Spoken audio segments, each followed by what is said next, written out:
तामुलपुर जिल्ला बनसुआ खुंफुंनाय जोलुर बादायलायनाया जोबनानै थांबाय।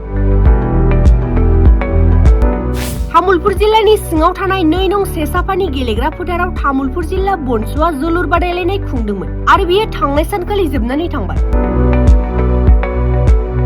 बे जोबथा जोलुर बादायलायनायखौ ओनसोलनि समाज सिबियारि रंजाखुंगुर बसुमतारी बिथाङा बेखेवनानै होयो। मख'नो गोनांदि बे जोबथा जोलुर बादायलायनाया बड'सा एफसि आरो ससिपुर एफसिनि गेजेराव जानानै थाङो आरो बड'सा एफसिया 6 गल सोनानै ससिपुर एफसिखौ फेजेनना देरहासार जानो हायो। बे जोबथा जोलुर बादायलायनायाव देरहासार बान्था महरै 10,000 रांखौ बड'सा एफसिया मोननो हायो आरो नैथि देरहासार बान्था महरै 7,000 रांखौ ससिपुर एफसिया मोननो हायो। खुलुमनाय थाबाय रायजो राजा मिडियानि थ्रुयैनो जोंनि तामुलपुर डिस्ट्रिक्ट बनसु बड' नेशनेल स्टुडेन्ट इउनियन जेनेबा जोङो 4 आगष्टनिफ्राय जोङो बे खेलाखौ फुटबल टुर्नामेन्टखौ जागायजेननाय जादों। फैयै फैयै दा दिनैसिम 12 आगष्ट दिनै माने लास्ट फाइनाल लास्ट फाइनाल गेमाव दङ दा जोंना ससिपुर एफसि आरो बड'सा कुमारकाटा एफसिनिफ्राय मोननैबो टीमा दा मोजां गेलेगासिनो।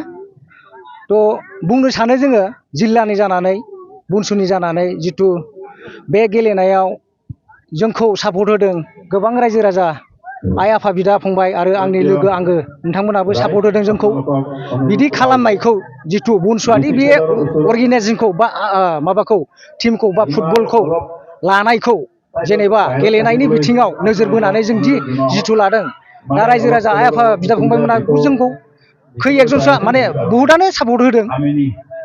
बेनो जोंनि मेन थांखिया जाहैबाय जोंदि बनसुआ जोंखौदि अनलि बनसुआ बिदि मावदों होननानै जों बेखौ माने सदेट बिदि मोजां मोनथारनांगौ जों बेखौ सानाखै। जोङो मानो लादों बे बुस्थुखौ बे टुर्नामेन्ट बा फुटबल गेमखौ मानि थाखाय लानाय जादों होनबा जोङो जिल्लानि जानानै गोबां जों जाथिखौ नायनानै नुबोबाय जे जोङो जोंनि लाइमोन सेंग्रा सिख्लाफ्रा जितु बेफोरबायदि फेग्रा मुवायाव ड्राग्स बा गान्जा थास जुवायाव गोलैसोनानै दङ बेखौ नोजोर बोनानै जोङो बै गेमखौ लानाय जादों जाहाथे जोङो बेनि थ्रुयै जोङो मोजां जों जाथि एबा हारि जाथियाव जेनेबा खौसेथि लांनो हायो नामा जों बेखौनो जों मावनायनिखौथ' केपासिटि बुहुत जोंनि सेन्ट्रेल टिमनिफ्रायबो मावगासिनो दङ दा डिस्ट्रिक्ट बाय डिस्ट्रिक्ट जों मावगासिनोबो दङ।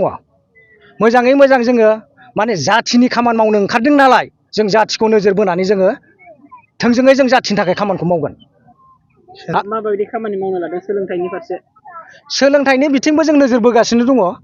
जोङो गोबां मावगासिनो जों डिस्ट्रिक्टआवथ' जों मावथ'नाय जायाखै बेखौ जों लालांगोन नैबे जोंनि बे गेमा जितु जोबनानै थांगोन नेक्स्ट मान्थलिफ्रावनो जों लानोबो हागौ बे सोलोंथाइनि बिथिङाव जितु जोङो दा मोनसे माबा गेम सोलिनायाव जोङो माने बिजि जानानै दंथ'यो बिनि थाखाय जोङो बे सोलोंथाइनि बिथिङाव जोङो लाथ'नो हायाखै जों लालांगोन बेखौ